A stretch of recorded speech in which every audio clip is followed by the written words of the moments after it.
کرک کو چاروں اطراف سے تحریک طالبان نے گھیر لیا ہے۔ اس کے اثرات بھی سامنے آ رہے ہیں، واقعات بھی سامنے آ رہے ہیں کہ پولیس ان کے سامنے بالکل بے بس ہے، اور ساتھ میں منشیات کا جو نیٹ ورک ہے وہ نیٹ ورک بھی بہت خطرناک صورت اختیار کر رہا ہے۔ منشیات کے خلاف واقع احتجاج کرنے لگے تو بمشکل 50 لوگ، انہیں 50 لوگ نکل آئے۔ باقی لوگوں کو ضلع کرک کی 8.5 لاکھ کی آبادی میں سے باقی لوگوں کو کوئی دلچسپی نہیں رہی۔ تو اس گرینڈ جرگہ کی صورتحال آپ یہ ویڈیو کی صورت میں دیکھ لیں کہ اس میں کیا ہوا، یعنی عوام کی بالکل بھی دلچسپی نہیں رہی۔ تقریباً 1.5 سال سے میں دیکھ رہا ہوں، 1.5 سال سے چیخ رہا ہے کہ میرا بھائی نشئی ہے، میرا بھائی خطرناک نشئی ہے، وہ نقصان کرنے والا ہے، اس کا آج تک وہی صورتحال ہے۔ 10 گرام یعنی 1 کلو گرام اور کچھ 850 گرام انہوں نے چرس برآمد کر لیے، ایک شخص پکڑ لیا۔ اس کے علاوہ صبرآباد پولیس نے بھی 3 کلو گرام چرس پکڑ لی۔ ایک وہ کہتے ہیں اسمگلر ہے یا کیا ہے، منشیات فروش ہے، اس کو بھی پکڑ لیا۔ اور سب سے اچھی کارکردگی جو دکھائی وہ کرک سٹی پولیس نے دکھائی۔ تقریباً 2 الگ الگ کارروائیوں میں 15 کلو گرام سے زیادہ چرس برآمد کی اور صرف 207 گرام آئس۔ بسم اللہ الرحمن الرحیم۔ السلام علیکم ناظرین، میں ہوں سعد اللہ خٹک اور آپ دیکھ رہے ہیں دستک نیوز۔ ناظرین، ایک وقت تھا جب ہم کہتے تھے کہ کرک پاکستان کے پرامن اضلاع میں سے ایک ہے، لیکن اب یہ بات نہیں کہی جا سکتی، کیونکہ میں دلیل کے ساتھ معلومات اور اس کی بنیاد پر، واقعات کی بنیاد پر آپ کو بہت جلد بتاؤں گا اگلی ولاگ میں کہ کرک کو چاروں اطراف سے تحریک طالبان نے گھیر لیا ہے۔ اس کے اثرات بھی سامنے آ رہے ہیں، واقعات بھی سامنے آ رہے ہیں۔ اور دوسری طرف اگر اندرونی صورتحال دیکھی جائے تو مقامی جرائم پیشہ لوگوں نے اتنی بڑی بڑی جڑیں پکڑی ہوئی ہیں اور اتنے تناور درخت بن گئے ہیں کہ پولیس ان کے سامنے بالکل بے بس ہے، اور ساتھ میں منشیات کا جو نیٹ ورک ہے وہ نیٹ ورک بھی بہت خطرناک صورت اختیار کر رہا ہے۔ بہرحال اس کی تفصیل جیسے میں نے آپ کو کہا اگلی ولاگ میں آپ کے ساتھ گفتگو کریں گے۔ اس ولاگ شروع کرنے سے پہلے میری ریکویسٹ ہے کہ دستک نیوز کو ہماری مدد کے لیے، اب نئی خبروں کے لیے دستک نیوز کو یوٹیوب پر سبسکرائب کریں اور فیس بک پر فالو کریں۔ آغاز نیا جو سلسلہ ہے جس پر ہم گفتگو کریں گے، یہ 16 دسمبر کی رات ضلع کرک کی تاریخ کا اندوہناک، دردناک، افسوس ترین واقعہ منشیات کے حوالے سے پیش آیا، جب کریم شاہ جو ہمارے بہت اچھے جاننے والے، بہت شریف و نفس اور اچھے انسان تھے، ان کے گھر میں ان کے ایک نشئی بیٹے نے اپنے والد کریم شاہ، اپنے بھائی کو، بھتیجی کو اور قتل کر کے 4 اپنے گھر والوں کو زخمی کیا۔ جیسے جب آگ لگ جاتی ہے تو اس کے بعد لوگ شور مچانا شروع کر دیتے۔ ویسے تو پاکستان میں بھی یہی صورتحال ہے، لیکن کرک میں یہ بہت زیادہ چیغا جسے ہم کہتے تھے وہ چیغا بنا لیتے ہیں۔ تو اس کے بعد سے یہ بیانات آنا شروع ہو گئے کہ یہ کرک منشیات کے حوالے سے کہ منشیات فروشوں نے یہ کر دیا ہے، منشیات فروشی میں اضافہ ہو رہا ہے، فلاں یہ تقریریں ہم دیکھ رہے ہیں۔ عملی طور پر ابھی تک کیا ہوا ہے اس کا بھی جائزہ لے لیتے ہیں، پولیس کی کیا کارکردگی ہے اس کا بھی جائزہ لے لیتے ہیں۔ اسی بڑی تنظیم بشمول خٹک اتحاد، یعنی خٹک اتحاد کی جو 2 دھڑے ہیں، مدثر ایوب کی سربراہی میں، ایک نوردراز خٹک کی سربراہی میں، تو مدثر ایوب کی سربراہی میں جو دھڑا ہے انہوں نے صرف یہ اعلان کیا کہ ہم پروگرام منعقد کریں گے، اجلاس ہوگا، اس کے خلاف تحریک چلائیں گے، لیکن جب وہ دن آیا تو بات کو صرف میڈیا ٹاک پہ ختم کیا گیا اور کہا گیا کہ اس کے لیے باقاعدہ تحریک ہم تیاری کر کے تحریک شروع کریں گے، صرف میڈیا ٹاک پر انہوں نے اکتفا کیا۔ اب اندر سے کس وجہ سے یہ بڑی تبدیلی آئی ہے یہ تو بعد میں ہم کبھی موقع ملا تو اس پر بات کریں گے۔ جبکہ خٹک اتحاد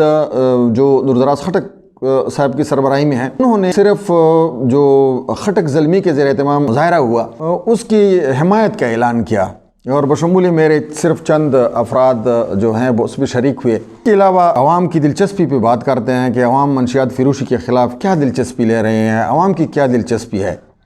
ضلع کرک کے عوام کی۔ دیکھیے جیسے میں نے کہا کہ پہلے جو پروگرام خٹک اتحاد نے اعلان کیا وہ تو ہوا نہیں، دوسرا جو پروگرام خٹک زلمی کے زیر اہتمام ہوا اس میں بمشکل، یعنی اتنے سوشل میڈیا کا دور ہے، اتنے اشتہارات، اتنے انفارمیشن دینے کے بعد، اتنے اعلانات اور ٹیلی فونک رابطے ہونے کے بعد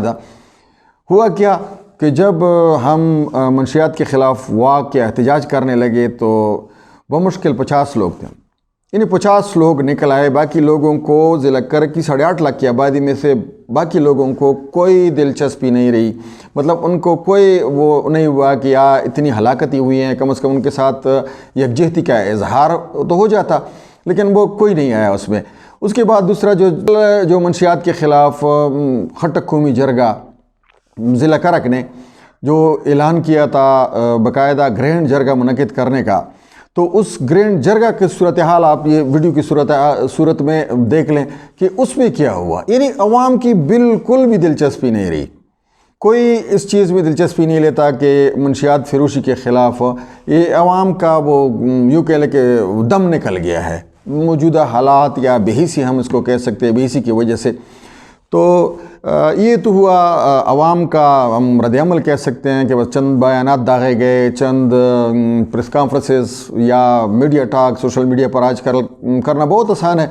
تو وہ کیے گئے، باقی کچھ نہیں ہوا۔ پولیس کی طرف سے کیا ہوا؟ لیکن یہ آئس کا جو زیادہ لوگ اعتراض کر رہے ہیں یا جو زیادہ لوگ متاثر ہو رہے ہیں، آئس کا نشہ، اس کی تفصیل میں اب میں فی الحال نہیں جاؤں گا، وہ سب سے خطرناک نشہ جو آج کل ہے وہ آئس کا ہے۔ تو آئس کے حوالے سے یہ واقعہ ہوا، کیا کہا جا رہا ہے مبینہ طور پر، بلکہ ان کے مطابق نہیں، میں اس کا خود عینی گواہ ہوں کہ یہ جو واقعہ ہونے سے پہلے کریم شاہ کا، جیسے میں نے پہلے کہا، میرے ساتھ بہت اچھے قریبی تعلقات تھے، بہت شریف، بہت نیک، اور بہت اللہ تعالیٰ جنت الفردوس نصیب کرے، مطلب بہت قریب ہوتا تھا میرے۔ وہ کم از کم 3 سال سے میں گواہی دے سکتا ہوں کہ 3 سال سے کریم شاہ کا لگا ہوا تھا، کبھی پولیس کے پاس جاتا ہے، کبھی یعنی جہاں تک اس کا بس چلتا ہے، کبھی مجھے کہتا ہے کہ کچھ کریں، یہ میرا بیٹا جو ہے یہ نقصان کرنے والا ہے۔ یہی جس نے 3 قتل اور 4 زخمی کیے، وہ مجھے کہہ رہا تھا پولیس کا جہاں اس ایچ او اس کو ملتا ہے، جہاں اس ڈی پی او کے ساتھ ملنے کا اس کو موقع ملتا ہے، جہاں سیاستدان کے ساتھ، کسی ایم پی اے کے ساتھ، ایم این اے، ناظم، کسی کے پاس بھی کریم شاہ کا گیا، ان کے ساتھ بات کرنے کا موقع ملا، تو انہوں نے کہا کہ یہ میرا بیٹا جو ہے یہ بہت خطرناک ہے، یہ نقصان کرنے والا ہے۔ منشیات، یہ سوشل ویلفیئر کے زیر اہتمام جو کہتے ہیں کہ ہم منشیات کی چیزوں کا علاج کرتے ہیں، ان کے پاس گیا، کوہاٹ، پشاور، پرائیویٹ، سرکاری، یعنی ہر دروازہ، میں کہہ سکتا ہوں کہ اس نے ہر دروازے پر دستک دی، لیکن ہوا کہ کچھ نہیں ہوا، اور وہی ہوا جس کا کریم شاہ کو ڈر تھا۔ پاکستان کا خصوصی طور پر ہمارے خیبر پختونخوا کا نظام نہ سوشل ویلفیئر ان کو کوئی مدد دے سکا، نہ ضلعی انتظامیہ ان کو کوئی مدد دے سکی، ان کے نشئی بیٹے کو نہ سنبھال سکے، نہ کوئی دوسرا ادارہ، نہ پرائیویٹ، نہ سیاستدان، مطلب وہی نقصان جس کا ڈر تھا وہی نقصان ہوا۔ اب میں ایک اور بتاتا چلوں، کافی دفعہ آپ لوگوں نے بھی، فضل خان خوش قسمتی سے، وہ بھی ہمارے اچھے جاننے والے ہیں، فضل خان، وہ بھی تقریباً 1.5 سال سے میں دیکھ رہا ہوں، 1.5 سال سے چیخ رہا ہے کہ میرا بھائی نشئی ہے، میرا بھائی خطرناک نشئی ہے، وہ نقصان کرنے والا ہے، اس کا آج تک وہی صورتحال ہے۔ نہ پولیس کے پاس، وہ کہتے ہیں کہ ہمارے پاس ایسا کوئی قانون نہیں ہے، کوئی کہتے ہیں ہمارے پاس وسائل نہیں ہے، کوئی کیا کہتا ہے، کوئی کہتا ہے، لیکن آج تک ان کو وہ کچھ نہیں ملا، کوئی مدد ان کے ساتھ کسی نے نہیں کی۔ 1-2 دفعہ یہ ٹیمپریری جو ریلیف 1-2 دن کے لیے اس کو بند کر دیا یا اس کو پکڑ لیا، تو اس کے علاوہ اب وہ جب کل نقصان کرے گا، ضلمی کے پروگرام کے دوران جب میں نے کہا تھا کہ جو ایف آئی آر ہے یہ اس نشئی قاتل اس کے بیٹے بھائی کے خلاف نہیں ہونی چاہیے، یہ ریاست کے خلاف، خصوصی طور پر کرک پولیس انتظامیہ، ان کے خلاف یہ مقدمہ ہونا چاہیے تھا۔ اب اسی طرح اب کل پھر اگر خدا نخواستہ نقصان ہوتا ہے تو وہ نقصان مطلب وہ کسی کو قتل کر دیتے ہیں، زخمی کر دیتے ہیں، کوئی اور کسی اس کو گھر کو، مکان کو، کسی اور کے اپنے کو آگ لگا دیتے ہیں، تو پھر ایف آئی آر کس کے خلاف؟ ایف آئی آر پھر اسی نشئی کے خلاف درج ہوگی۔ جب نشئی کے خلاف ایف آئی آر درج ہوگا، مقدمہ درج ہوگا، تو کیا فائدہ اس کا؟ تو یہ پہلو ذرا آپ اس ویڈیو کو زیادہ سے زیادہ شیئر کریں تاکہ ہم وہاں تک پہنچا سکے جہاں تک سے کہیں ہو سکتا ہے ہمیں کوئی وہ ریلیف ملے۔ اور ساتھ میں یہ پولیس کی جو میں بات کر رہا تھا کہ پولیس کا اس کا کیا ری ایکشن ہوا، وہ تو موقع پر پکڑا گیا، جو قاتل نشئی تھا وہ موقع پر پکڑا گیا۔ اس کے بعد کیا ہوا، میں ڈیٹا لے چکا ہوں، تخت نصرتی پولیس نے اس کے بعد 1850 گرام چرس اس کے پاس، یعنی منشیات کے خلاف وہ کمپین چلا رہے ہیں نا، کیونکہ یہ بڑا واقعہ ہوا ہے. انہوں نے 1850 گرام یعنی 1 کلو گرام اور کچھ 850 گرام انہوں نے چرس برآمد کر لیے، ایک شخص پکڑ لیا. اس کے علاوہ صابر آباد پولیس نے بھی 3 کلو گرام چرس پکڑ لی. ایک وہ کہتے ہیں اسمگلر ہے یا کیا ہے، منشیات فروش ہے، اس کو بھی پکڑ لیا. اور سب سے اچھی کارکردگی جو دکھائی وہ کرک سٹی پولیس نے دکھائی، کیونکہ انہوں نے کم از کم وہ جو آئس کا لفظ استعمال کیا جا رہا ہے کہ آئس کی وجہ سے یہ انہوں نے قتل کیے، آئس کے خلاف ہم چلا رہے ہیں، انہوں نے تقریباً 2 الگ الگ کارروائیوں میں 15 کلو گرام سے زیادہ چرس برآمد کیے اور صرف 207 گرام آئس. یعنی آئس اس کے باوجود اب یہ 2 پہلو ہیں. اس کے علاوہ شاسلیم ہے 120 گرام، جیسے کسی نے سوٹا مار کو انہوں نے پکڑ لیا تھا، اسے جیب سے برآمد کر لیا.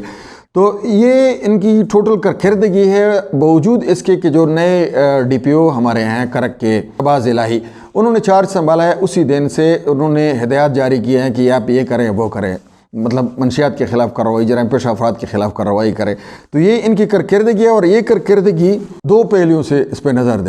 ڈالتے ہیں. ایک پہلو تو اس کا یہ ہے کہ انہوں نے صرف 207 گرام چرس، 207 گرام آئس پکڑ لی ہے. اس کے علاوہ کوئی آئس، حالانکہ آئس چرس یہ ہم دیکھتے ہیں اب بھی. صابر آباد پولیس نے 3 کلو گرام چرس تو برآمد کر لی، لیکن یہاں ہم سے تھوڑے فاصلے پر صابر آباد بازار ہے. صابر آباد بازار میں وہی منشیات آئس سمیت یہ ساری چیزیں نہ صرف مونگ کی طرح بیک رہی ہیں، بلکہ یہ ہے کہ اب رائڈر سکواڈ منشیات فروشوں نے بنا لیے ہیں. وہ گھر ڈیلیوری کرتے ہیں، گھر پہ وہ منشیات پہنچاتے ہیں. تو یہ 3 کلو گرام کا کیا فائدہ ہوا؟ اسی طرح یہ دوسری جو تانے ہیں جن کا وہاں سے میں نے یہ ولاگ شروع کرنے سے پہلے وہ کیا، رابطہ کیا، تو وہاں پہ بھی یہی صورتحال ہے. مطلب فرق کوئی نہیں پڑنے والا. اب یہ ہے کہ جیسے میں نے آخر میں نے شہباز الہی صاحب کے حوالے سے جو انہوں نے چارج سنبھال لیا، اس کے حوالے سے میں نے وہ کہا، تو ان کا امتحان ہے. اس سے پہلے تو مجھے بار بار جب بھی میں پولیس کی کارکردگی کی پہ بات کرتا ہوں یا پولیس کے حوالے سے بات کرتا ہوں، تو سابق ہمارے چیف جسٹس قاضی فائزیزہ صاحب کی وہ الفاظ مجھے ضرور یاد آتے ہیں کہ ہماری پولیس جو ہے وہ کرائی کی ہے. آپ کا 302 ہوا ہے، کسی کا پیارا قتل ہوا ہے، تب بھی آپ کو پولیس نے کرایہ دینا ہے اگر کوئی کسی کو گرفتار کروانا ہے. اگر آپ نے کسی کو قتل کیا ہے تو تب بھی آپ نے کرایہ دینا ہے، دونوں طرف سے. چلو اس پہ بعد میں گفتگو کریں گے. یہ ولاگ آپ کو کتنا اچھا لگا، یہ سلسلہ انشاءاللہ جاری رکھیں گے بغیر کوئی ذاتی پسند ناپسند کے، تاکہ ہم معاشرے کی بہتری میں کوئی خصوصی طور پر ضلع کرک کی بہتری میں کوئی کردار ادا کر سکیں. تو یہ میری ایک مرتبہ پھر آپ سے ریکویسٹ ہے کہ ہمارے چینل کو صحافیوں سے اکثر لوگ گلہ کرتے ہیں کہ یہ پیسے لیتے ہیں، یہ اس طرح کرتے ہیں، یہ کام نہیں کرتے، لیکن جب تعاون کی بات ہوتی ہے تو صحافیوں کے ساتھ بھی کوئی، جیسے منشیات کے خلاف انہوں نے کچھ نہیں کیا، صحافیوں کے ساتھ بھی تعاون نہیں کرتے. تو اپنے دیکھنا ہے تو اس کو یوٹیوب پہ دیکھیں اور چینل کو سبسکرائب کریں، ہمیں بھی فائدہ ہوگا اور آپ کو بھی معلومات ملتی رہے گی. تب تک کے لیے اجازت دیں، اللہ حافظ.